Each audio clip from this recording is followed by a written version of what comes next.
MLB's 25 rule changes are pushing the game into a new era. Aggressively with the automated strike zone. We used it in the Atlantic League this year.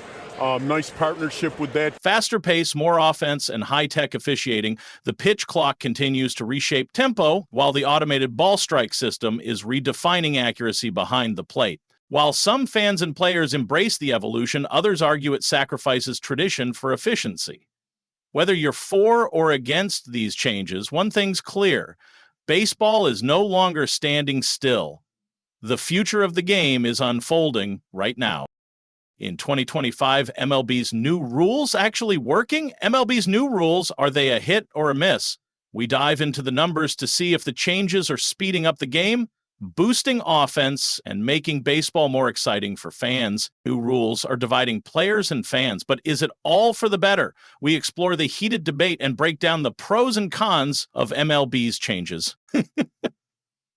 The game is changing right before our eyes. MLB's radical new rules have injected a jolt of energy into the sport. I got it. I'm not going to change my game. I don't care what. And we're here to show you how the game is evolving. Get ready to see what baseball looks like in the future. More alternatives out there, watching different things.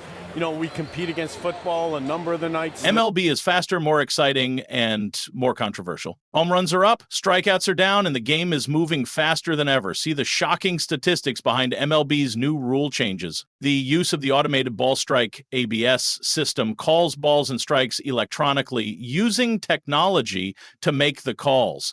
This system has already been tested in some minor leagues. It uses cameras and sensors to determine the strike zone for each batter, then makes the call in real time, informing the umpire.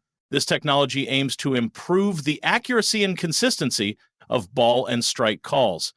The decision to implement ABOS's own debate about the human element in umpiring. Some argue that human umpires are part of the game's tradition. Others believe technology can offer a more objective and fair playing field. Obviously, the pitch clock is the biggest thing we have. You'll see it here when you come to Progressive Field. This year, we have 2 new clocks. Another significant rule continuing in 2025 is the pitch clock. Introduced in 2023, this rule aims to speed up the game and create a more exciting experience for fans. The pitch clock limits the time a pitcher has to throw the ball and the time a batter has to get ready to hit. The implementation of the pitch clock has been met with mixed reactions. Proponents argue it has successfully reduced game times and made the game more fast-paced. We are seeing more stolen base attempts so far in spring training. Fans want to see more action. The stolen base is an exciting part. They point to increased stolen base attempts and more balls in play as evidence of a more exciting brand of baseball. However, some players and fans have expressed concerns about the pitch clock's impact on the flow of the game. They argue that it can disrupt a pitcher's rhythm and create an artificial sense of urgency. The debate over the pitch clock's merits will likely continue. Reactions to these rule changes have been varied. Some players have embraced the automated ball strike system, appreciating its consistency and the lack of arguments over balls and strikes. Yeah, it's relaxed and they get to learn the new rules, and if they make a mistake, it doesn't matter. However, others... mile-per-hour slider that backs up on a cold night. Endorsement is livid. As baseball moves forward, it will be fascinating to see how these rule changes shape the game. Will they lead to a more exciting and dynamic brand of baseball, or will they detract from the sports? Only time will tell. But remember, Commissioner of Baseball Rob Manfred, this man is currently saving baseball. But if you're a baseball fan, chances are you hate him. He is the commissioner of baseball, and he's not perfect. Like the time when he presented the 2020 World Series trophy, seemingly intoxicated. You thrilled our fans throughout the postseason with a great performance. You led the Dodgers to a World Series victory, and it's my pleasure to recognize your great play with the Willie Mays Most Valuable Player Award, presented by Chevrolet. Manfred wasn't actually drunk. He was just receiving audio feedback in his ear, which slurred his speech. However, most people didn't care. $25 million a year, they pay that guy to speak? I mean, he's just an idiot. He's an absolute idiot. I've seen fantasy football leagues commission better than this Manfred guy. In 2014, baseball games were longer than ever. There was less action than ever. Fans were older than ever. Attendance and viewership were down. Then Rob Manfred came in and all of that got worse. Why are you the commissioner of baseball? You don't even like baseball. I hate you. Manfred has gone through multiple scandals, made a ton of blunders, and been ripped to shreds. But behind the scenes, he's made a series of decisions throughout the years that one day may earn him the title of the greatest commissioner in baseball history. That we're trying to get going. And Rob Manfred became commissioner in 2015. season long and 40 men in September. We're going to have 20. Selig had been commissioner for 23 years, and during that time, he skyrocketed revenue. In 2 decades. He nearly 10x'd the money MLB brought in. He made the league billions, and the owners loved that. So, when Selig retired and it was time for the owners to vote in a new commissioner, Selig's protege, Rob Manfred, was the obvious choice. But higher revenues didn't mean Manfred inherited a great product, and the first solution he put in place was a complete disaster.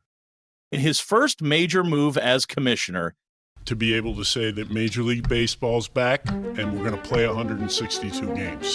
he mandated several pace of play rules, most notably banning batters from leaving the batter's box in between pitches. At the very least, they had to maintain 1 foot in the box at all times.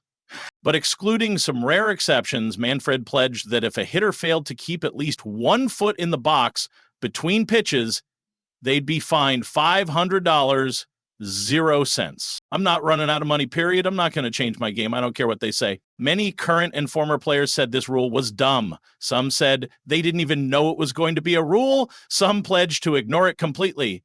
During spring training, players seemed to at least try to follow it. Some ignored it by accident, no consequences. Some ignored it on purpose, still no consequences. Even umpires seemed confused on how to enforce the new pace of play rules. MLB was supposed to keep track and fine players every time they broke this rule. So in April, they sent a letter to the worst violators, but instead of fining them, they warned them, and that did not work. Over time, more and more players started ignoring it. By the end of the year, pretty much every single player was ignoring it, to the point where, to this day, people don't even remember this was ever a rule. Not a single player got fined for stepping out of the box in 2015. Despite his rule change, by the end of 2017, games were actually longer than ever. Nobody was scoring, there was less action than ever, and the games were longer than ever. Basically, baseball had become more boring than it had ever been in history. And it showed. Newly appointed Commissioner Rob Manfred saw the warning signs and made it his mission to modernize the game. But modernize in baseball was a loaded word. It meant speeding things up, making games more watchable for people raised on smartphones and streaming. In a few months into his tenure, Manfred floated a series of bold proposals, shrinking the strike zone to force more action, limiting defensive shifts to revive offense, and most controversial of all, implementing a 20-second pitch clock to cut down dead time. The response from traditionalists was swift and fierce.